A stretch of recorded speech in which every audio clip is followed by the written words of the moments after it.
lied and used fake documents to obtain the interview with my mother. It is my view that the deceitful way the interview was obtained substantially influenced what my mother said. The interview was a major contribution to making my parents' relationship worse and has since hurt countless others.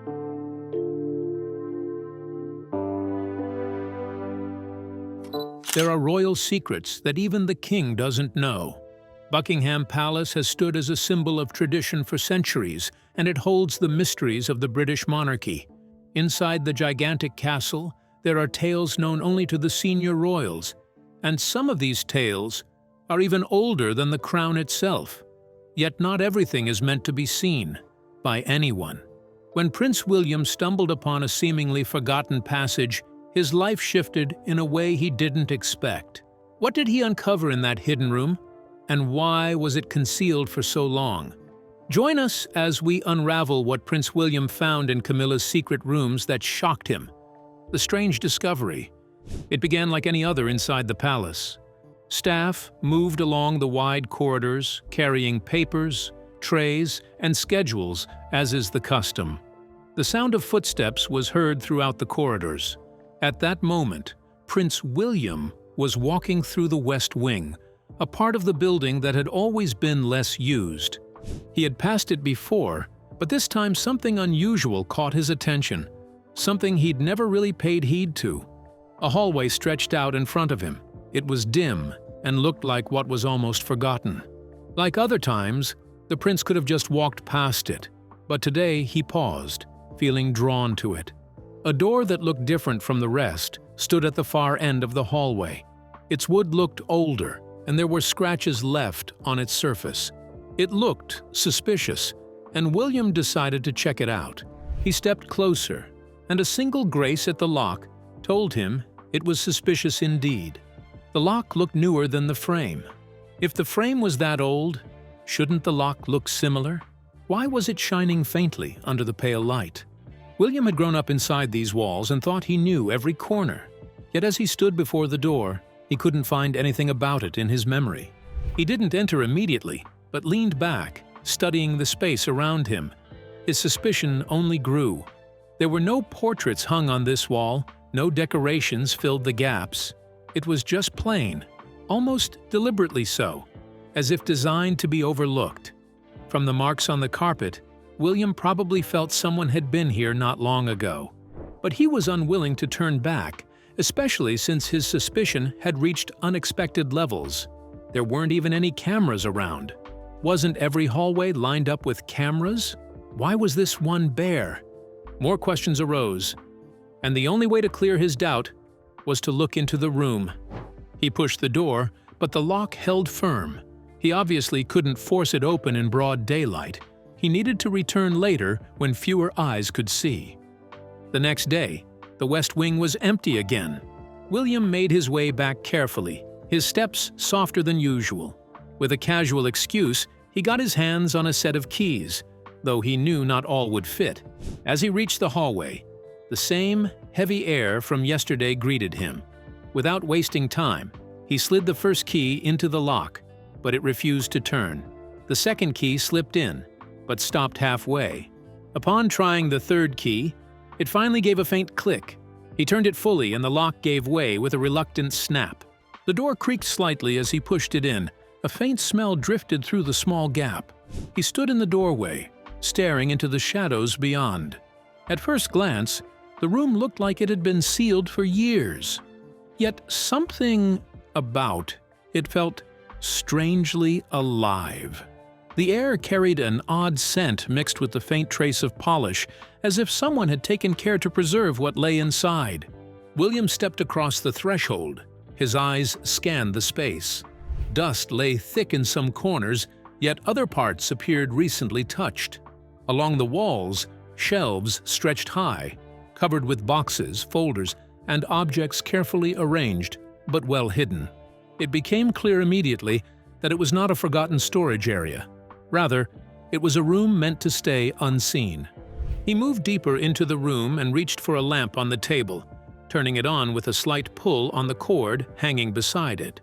The sudden light revealed layers of objects, each one placed with care. William froze, taking in the scene with disbelief. "Someone arranged all of this carefully," he observed. He pulled the cloth from one of the chairs, revealing an ornate wooden frame that looked far too valuable to be hidden away.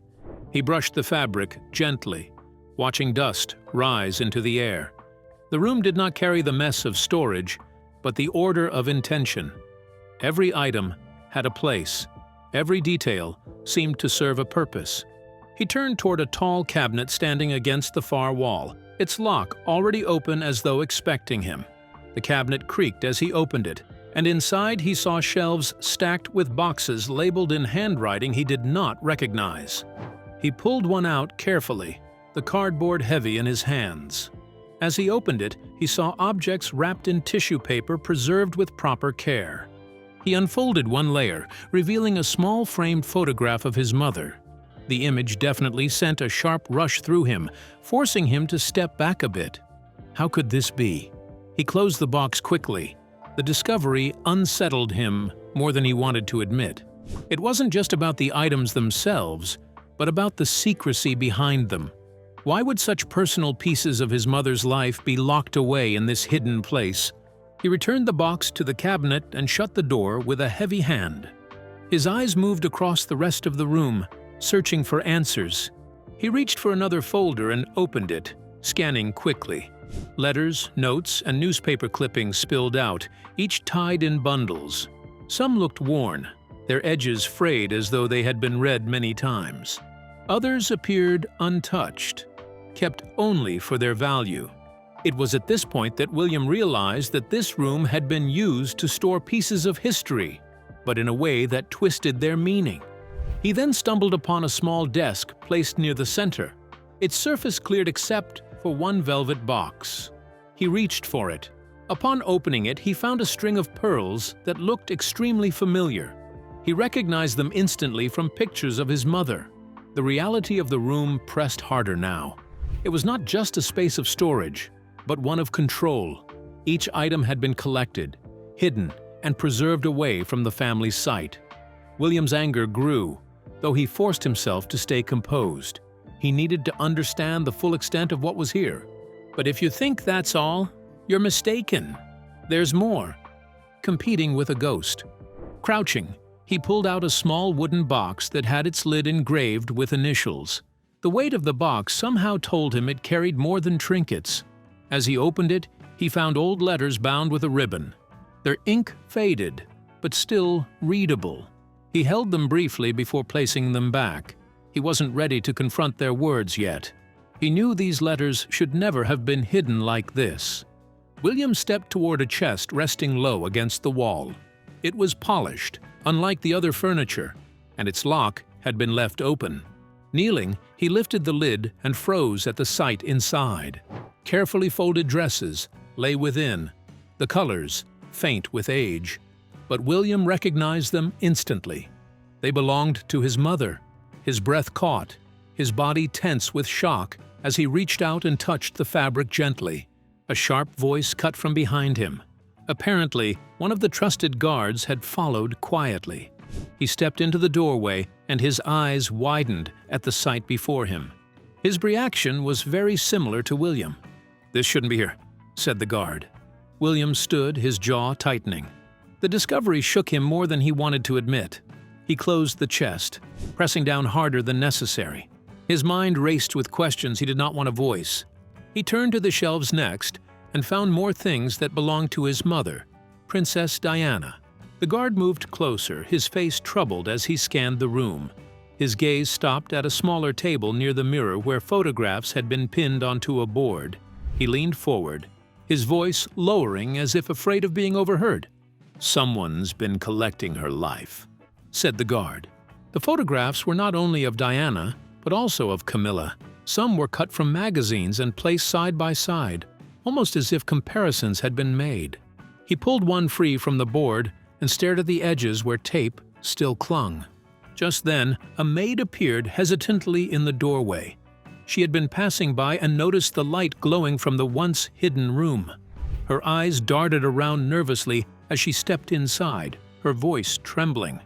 "We were told never to mention this place," said the maid. William turned sharply. The words struck him harder than he expected. He demanded to know more, but the maid only shook her head, unwilling to reveal who had given such orders. Her voice finally broke as she whispered, barely able to meet William's gaze.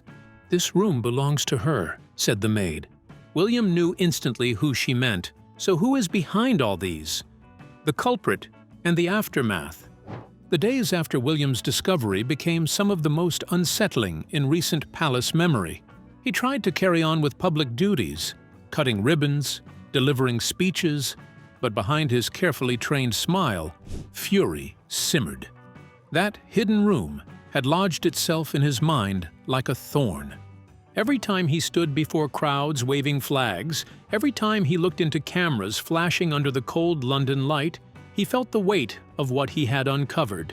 He thought of the maid's frightened words, "This room belongs to her," and the guard's hushed warning that the palace itself could crumble if the secret spread. He knew it was his stepmother, Camilla. Behind closed doors, Camilla was not idle. Her pride was as fierce as William's anger. She sensed the storm and began rallying her circle of allies. Over tea with senior aides, she downplayed William's behavior as overreaction, insisting that his grief still clouded his judgment. In private, she sharpened her defenses, preparing for confrontation. She knew her survival depended on controlling the narrative before William seized it. For William, the decision was agony. Should he keep quiet and protect the monarchy's image, or should he confront Camilla and risk tearing the institution apart? In the palace library, where portraits of long-dead kings stared down with indifferent eyes, he laid out the evidence: photographs, notes, testimonies from staff. He showed them to a pair of trusted advisors, their faces hardening as they flipped through each page. One whispered, "If this becomes public, it will be the worst crisis since Diana." The confrontation, when it finally came, felt less like a family discussion and more like a trial.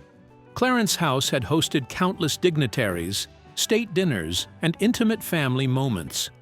But on this day, its gilded walls became the backdrop to one of the fiercest battles the monarchy had faced in years.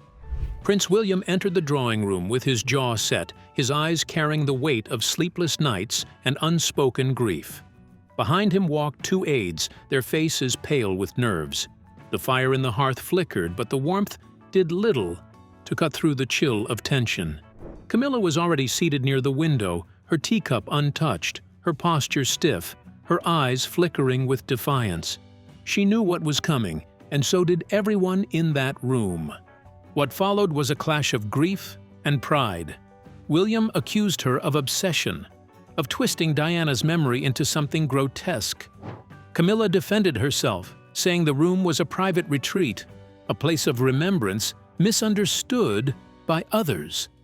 But the more she spoke, the more William's fury surged. For the aides standing by, it was unbearable. Charles was perhaps the most tormented figure of all. On one side, his wife, shaken and humiliated, insisted she had been misunderstood. On the other, his son, righteous and resolute, armed with evidence and backed by public sentiment. Advisors urged the king to protect the institution, but no consensus emerged. Some recommended a strong defense of Camilla. Others whispered that sacrificing her reputation might save the crown. Charles delayed, his indecision feeding the flames. For William, the fallout was bittersweet. He had exposed the truth, but in doing so, he risked everything. Yet he was unwilling to retreat. To truly grasp the weight of what William had uncovered, let's step back into the tangled history between Diana and Camilla. Friends turned enemies. Everyone knows the strong feeling that Diana, Princess of Wales, and Camilla Parker Bowles felt about each other in the 80s and 90s. As the bond between Diana and Charles fell apart, she laid the blame very firmly with Camilla. And the uncomfortable and sometimes angry relationship between the two was played out on a very public stage. But the two women were initially friends. Camilla's biographer, Penny Junor, noted that when Lady Diana Spencer first began dating the heir to the throne in 1980, in private, She sharpened her defenses, preparing for confrontation. She knew her survival depended on controlling the narrative before William seized it. For William, the decision was agony.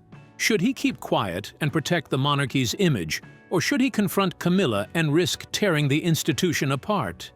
In the palace library, where portraits of long-dead kings stared down with indifferent eyes, he laid out the evidence: photographs, notes, testimonies from staff.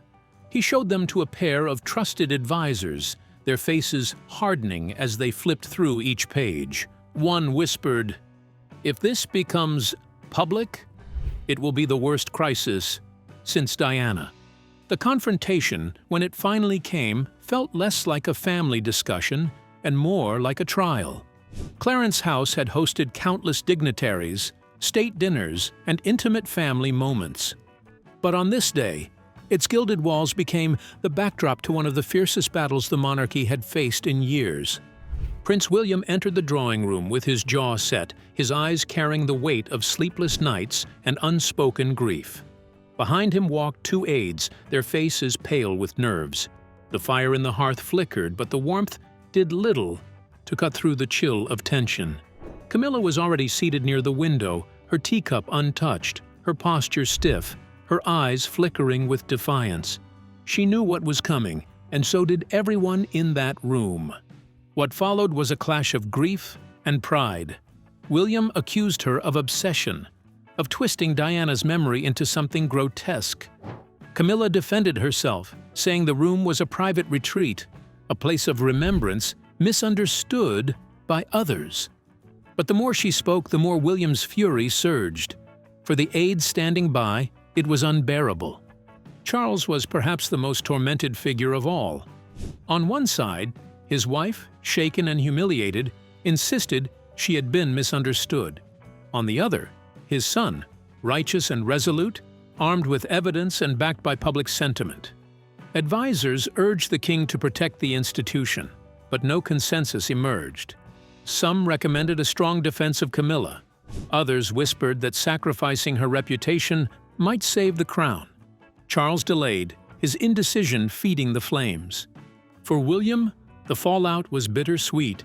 He had exposed the truth, but in doing so, he risked everything. Yet he was unwilling to retreat. To truly grasp the weight of what William had uncovered, let's step back into the tangled history between Diana and Camilla. Friends turned enemies.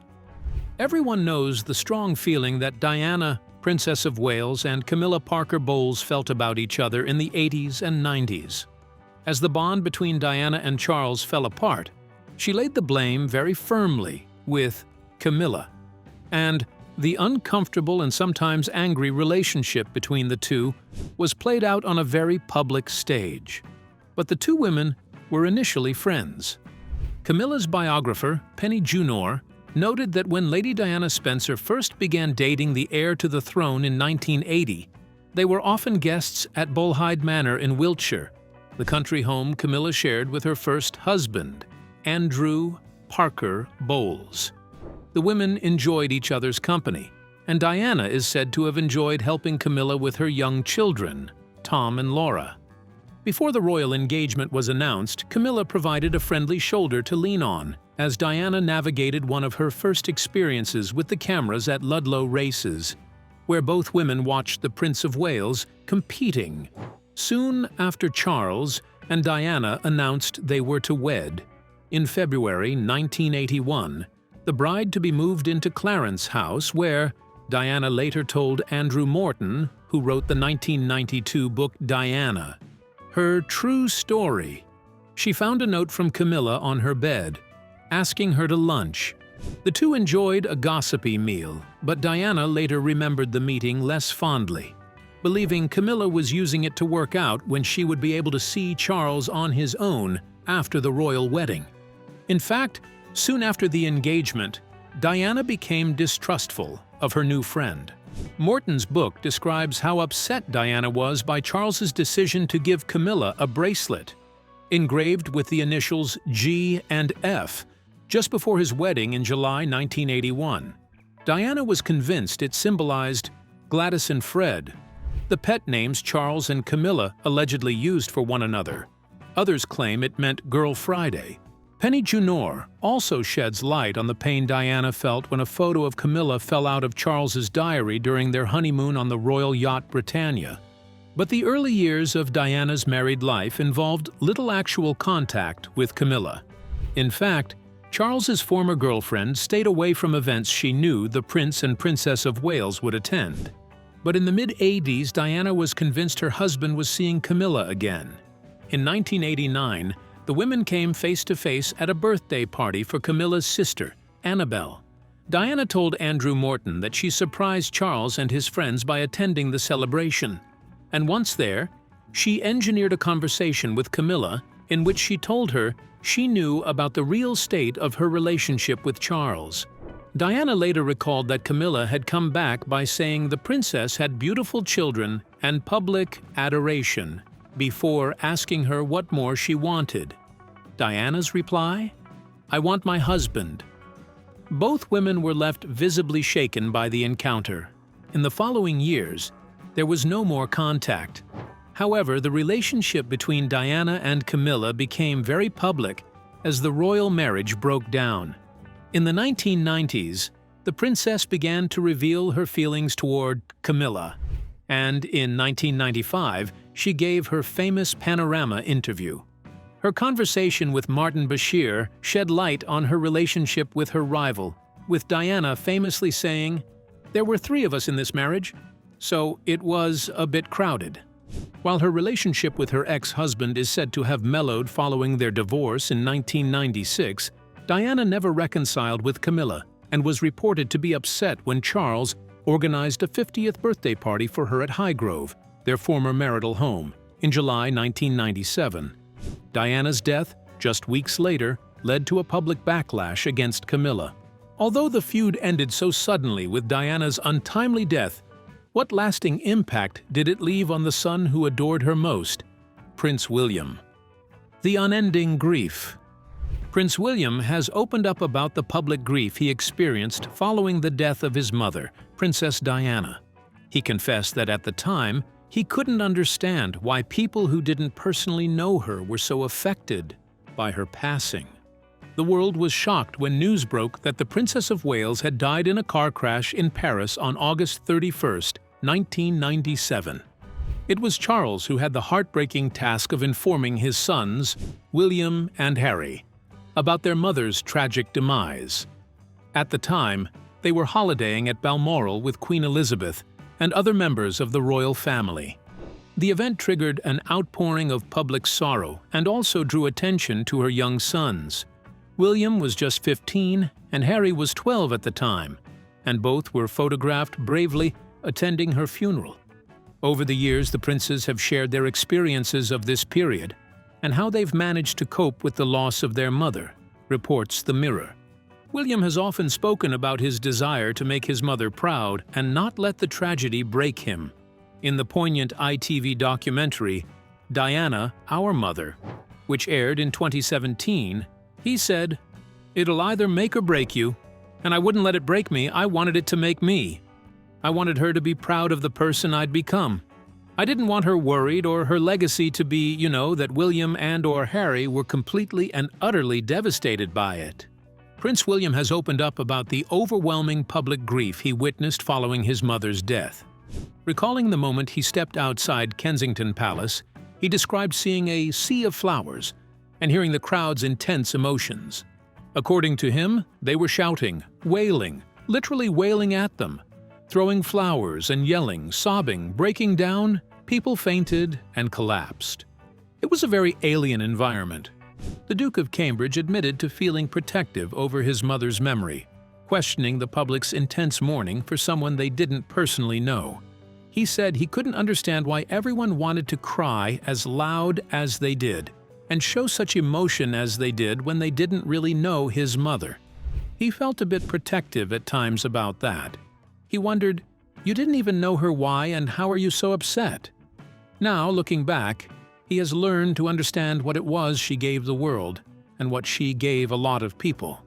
Reflecting on his role as Lord High Commissioner to the 2021 General Assembly of the Church of Scotland, William also spoke of the painful memories tied to Scotland, where he learned of Princess Diana's death while at Balmoral.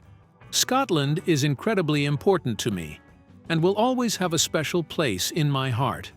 I've been coming to Scotland since I was a small boy, he said.